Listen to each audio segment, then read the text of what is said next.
Next week, my belongings will be delivered to your house, and I expect you to accept them all. Make sure you have a room for me, even if it means moving your own things out. My mother-in-law dropped the bombshell on me without warning, saying she was moving in to re-educate me on how to be a proper wife. I had never heard my husband mention anything about his mother moving in with us. What did she mean by re-education? She clearly had no consideration for my feelings and moved in the following week.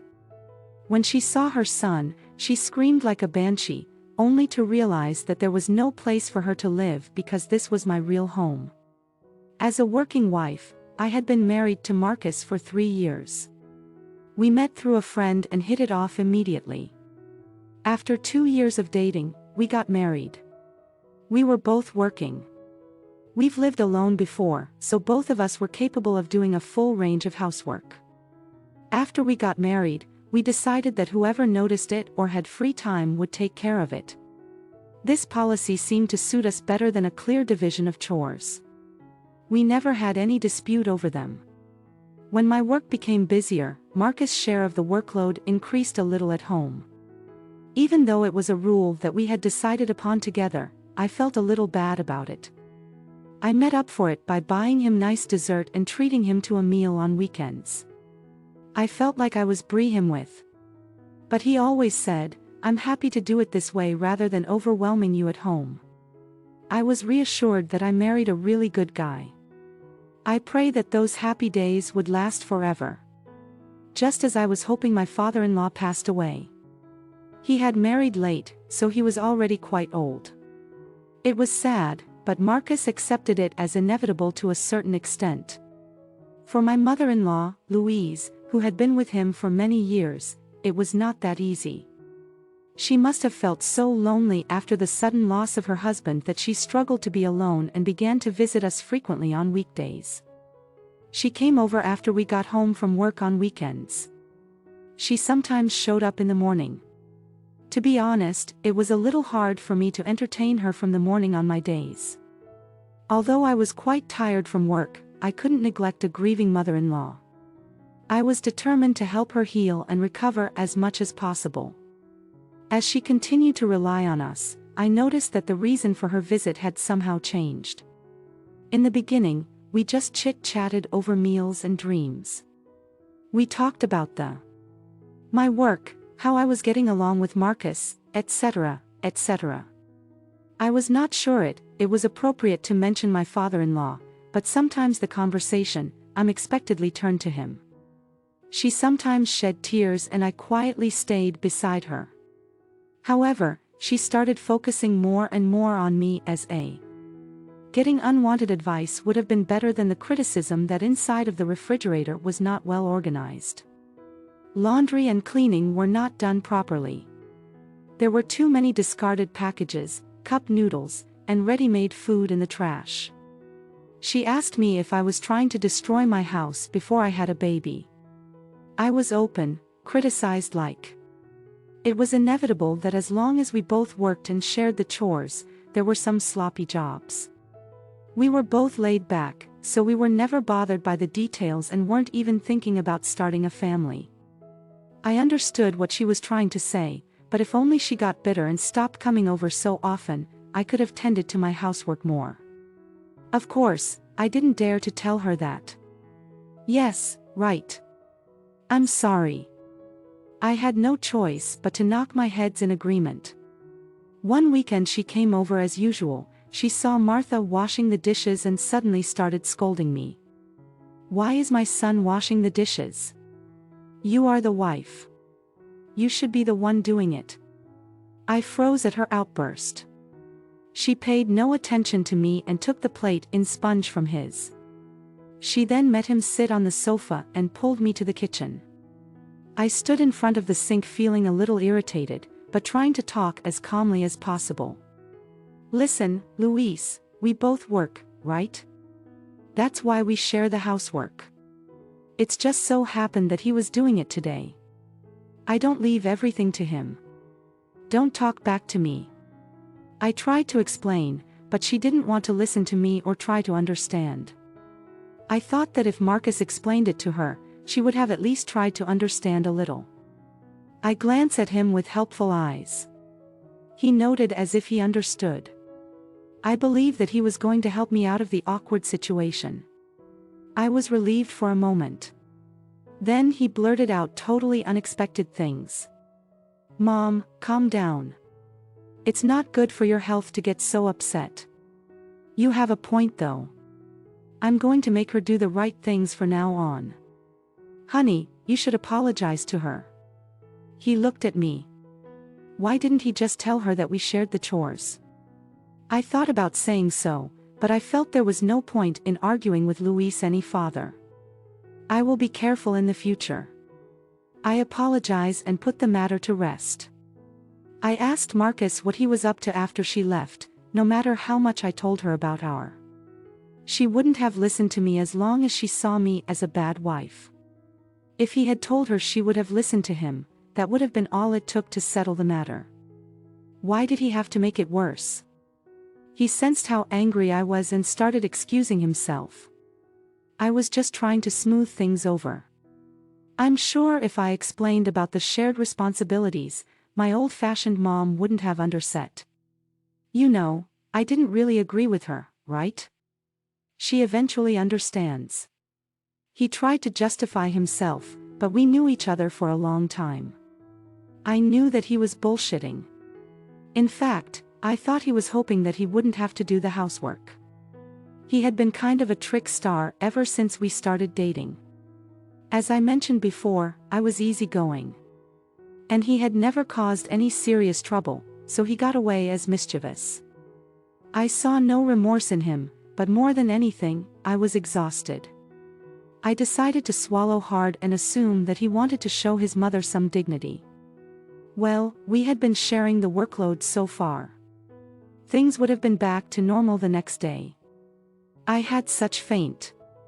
However, since that day, he had a story to ignore his share of chores blatantly. We never specified which one of us was in charge of what, but he stopped doing them like he used to. I thought he might have been sulking because I had confronted him about Louise, but that was not the case. He was neglecting our home, so I gave him a warning unexpectedly. He responded, "Oh, I'm sorry." He agreed with me. I thought it was normal to be lazy sometimes. Just when I was telling myself that Louise showed up unannounced the next day, she had always contacted me beforehand, so it alarmed me. I wondered if there was something wrong with her. I was concerned, but what she told me was completely D. I hear that you still haven't learned your lesson and haven't done any housework. Don't you even want to feed your husband something good?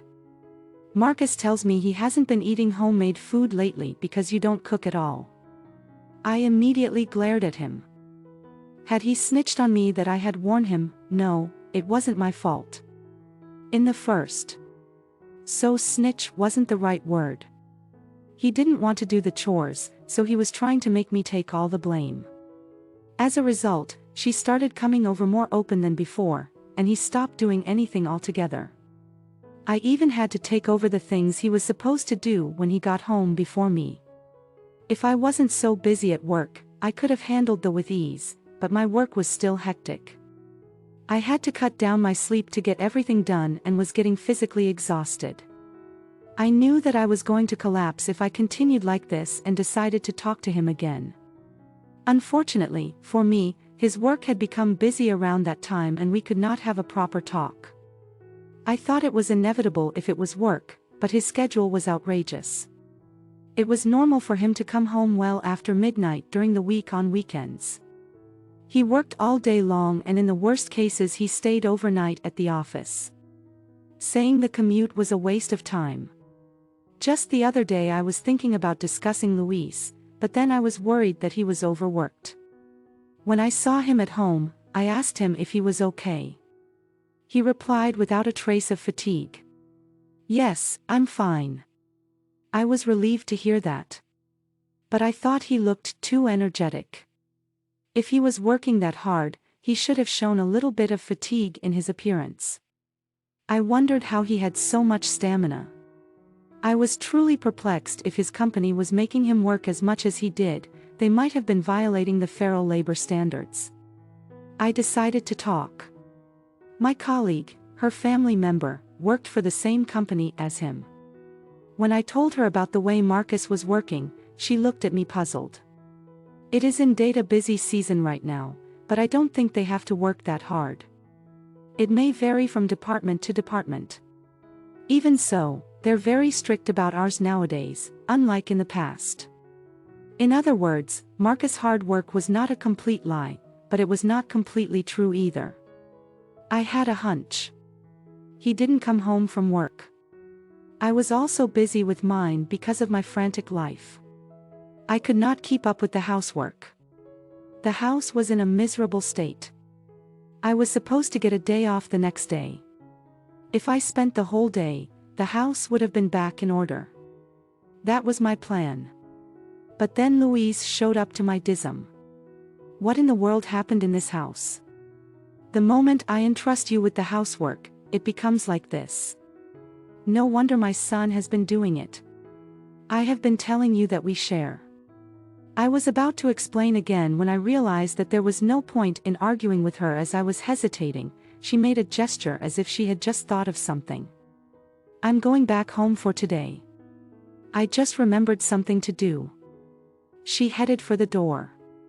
I was ready to be scolded, so I felt a bit deflated if the monster had gone away by itself.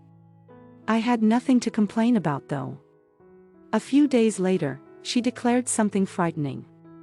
Hello, my belongings will be delivered to your house next week. Accept them all. Okay. After seeing the house in such a... I can't, just not to do anything. You are so clumsy and inconsiderate. For the sake of my son, I'm going to train you how to be the proper wife. I'm going out of my way to move in with you. The least you can do is to give me my own room, even if you have to move your things out. As soon as I answered the phone, she ranted selfishly. There wasn't even a discussion about her. But her belongings were already on the way. I was sick and tired of her treating me as a fool if that was how she wanted to play. I had a plan too. I had been contemplating it for some time and decided to act on it. Then the day the package arrived and she was moving in, I received a call from her. I didn't feel like dealing with her, so I kept ignoring the calls. She kept calling again and again without a pause for eternity. I had no choice but to answer the phone and heard her shrieking on the other end. What is the role is going on? Where are you? Who the hell is the woman? With my son, it was the first time I had ever heard her lose control of herself, and I couldn't help but laugh at. What's so funny? She asked Sam, irritated, but there was no other way I could react. I didn't think my plan was going to work out so perfectly. I was not home that day. I told Marcos that I was going to see my parents for a couple days. I expected that he was going to bring his lover into the house while I was. When there was a discrepancy between his busy schedule and the information from my colleague, I asked a private investigator to look into his whereabouts. It turned out that he was having an affair with his younger colleague on weekdays. He used the company car to drive back to our house with her. On weekends, he was going to hotels near and apart from home. He was even getting paid overtime for working after hours to make up for the time he spent cheating on me. There was no way that such a man wasn't going to have the woman over while I was away. He was probably planning to have his way at home until he was drained out. But Louise and the moon was arrived. I wanted to reveal the deported and sin son to her. That was my plan. I told her all of. She was in total shock. I could only hear her making gasping sounds. It was a pity that I couldn't see what kind of face she was making. By the way, I was not with my parents. I was actually visiting a realtor to sign a contract for a new house and cancel the lease. My current one, I was in the middle of it when I got a call from her, and my realtor was patiently waiting for me to finish.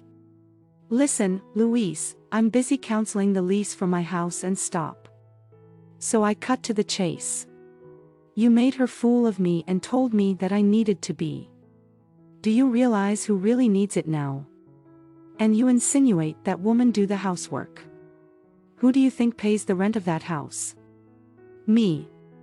He shared the housework because I was busier and made more money than him. Oh.